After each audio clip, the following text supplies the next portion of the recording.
Bitter criticism reading Pepe Escobar Telegram. Let's see what's going on. 48 news, 48 posts.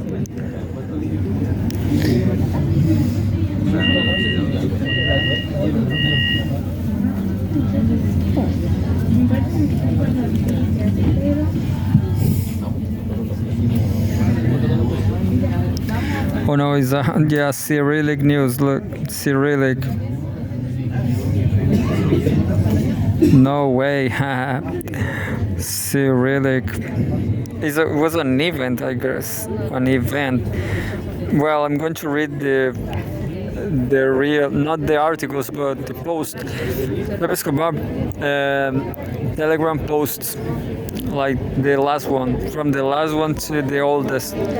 Pepe Escobar Telegram. Plenary session of the International Forum, quote, interconnection of times and civilizations, the basis of peace and development. President of Russia. Kremlin RU events present news.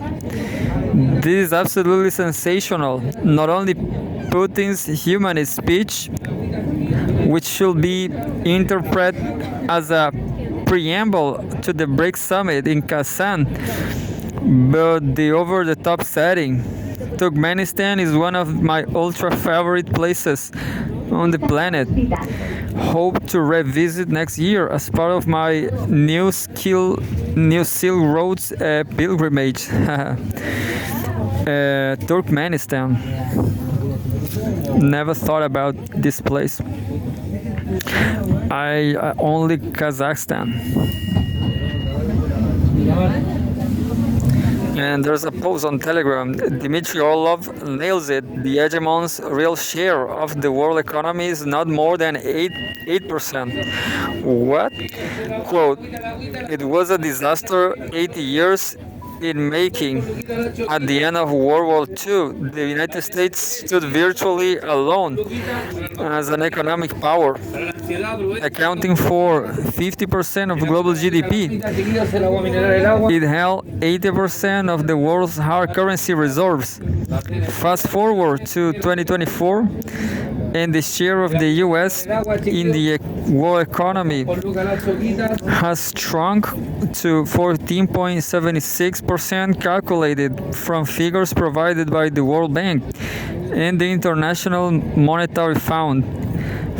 But even this number is misleading, for fully 20% of the US economy is made of what goes under the acronym FIRE.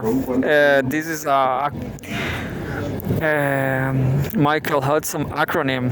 FIRE. Finance, insurance, and real estate. It's so nice. Acronym in Spanish you say sigla. And in Portuguese I don't remember. But this is such an important concept for texts. FIRE, finance, insurance, and real estate. Where is the real estate? I lost myself. These are unproductive parasites on the productive economy. Finance, insurance, and real estate. Yeah, definitely. Thank you, Pepe.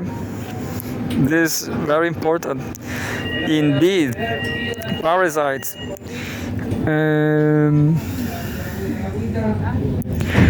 Another unproductive parasite is healthcare, definitely.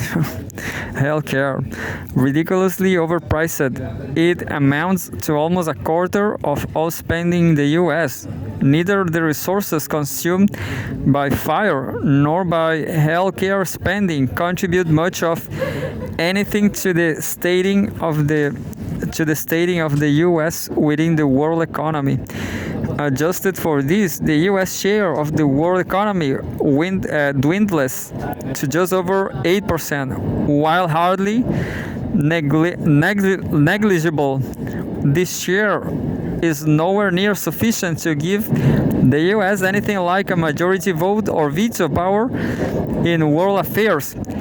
the tragedy of the situation is that the mindset of Americans, particularly those occupying position of authority in Washington, has been unable to adapt to this development. Their mindset appears to be fixed for all time. They believe that they can still dictate terms to the whole world, and finding it increasingly awkward to cover up for the fact that almost the whole world, with some notable exceptions, now feels free to ignore them. Such a nice piece of original post on Telegram. I will say that this is Telegram posts, Telegram post video. So I'm not going to read this one because this is an article. The article says, Global.co, Viktor Orban's speech in the European Parliament. But I'm not gonna read. This is a nice one, but now everybody grooving. Quote, hit the road, Jack, and don't come back. No more.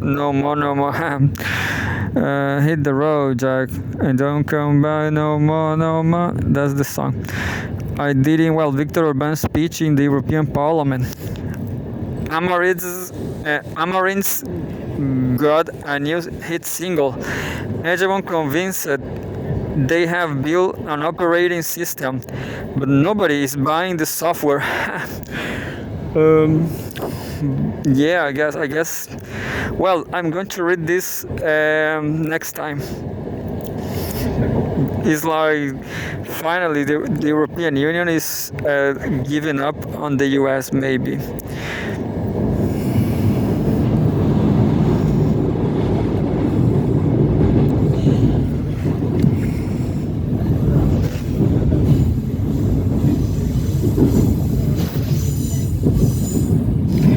Anyway, and reshare, retweet from repost from Lebanese news and updates. Iran's parliament speaker Mohammed Bakr Kalibaf personally piloted the plane of Iran's government delegation into Beirut. Mohammed Bakr Kalibaf personally, Iran's parliament speaker. So this is like a politician. Interesting. The move comes just days after Israeli already allegedly threatened to shoot down any Iranian plane that tries to land at Beirut airport. His visit is the second high-ranking of Iranian official to Lebanon since the assassination of Sayyid Hassan Nasrallah. Well, and anyway.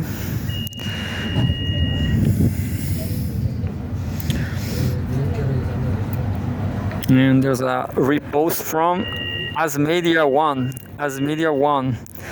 Social medias, Iran's IRIB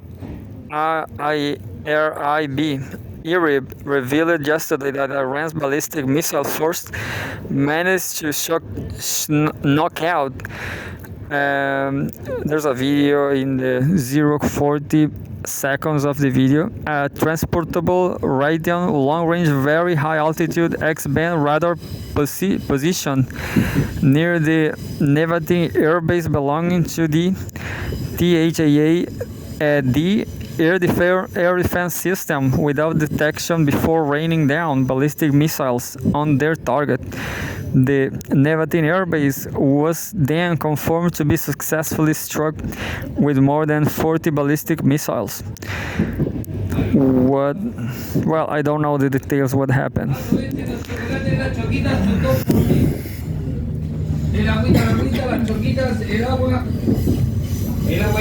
News an article from YouTube, YouTube video about Netanyahu's.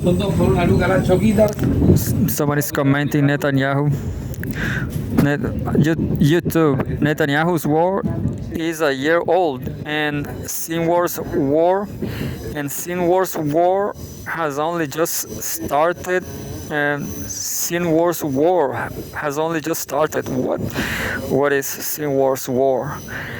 In this op-ed, David Hurst, the editor-in-chief of Middle East Eye, reflects on the first year of the Gaza war, stating, quote, Netanyahu's war is a year old and has no reserve gear. Sinwar's war has just started. Sinwar, like about sin.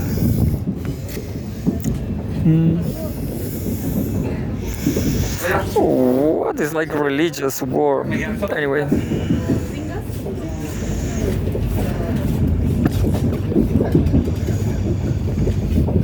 That's it. The last one, the very last one.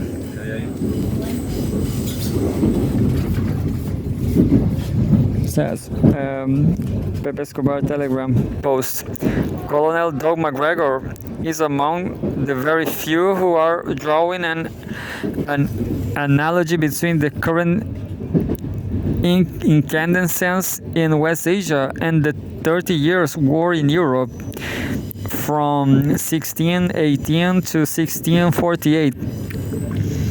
My friend Ambassador MK, commenting on the essay by Dowding, previously posted, came up with a sharp summary.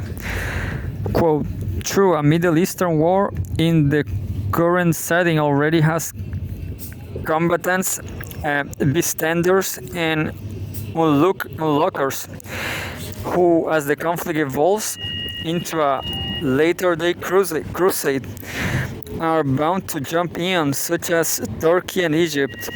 It will most certainly exhaust Israel and vanquish the U.S. presence in the Middle East, although a protracted war may prompt an intellectual upheaval that will ultimately bring about the enlightenment to the region, as the 30 Years' War did to Europe.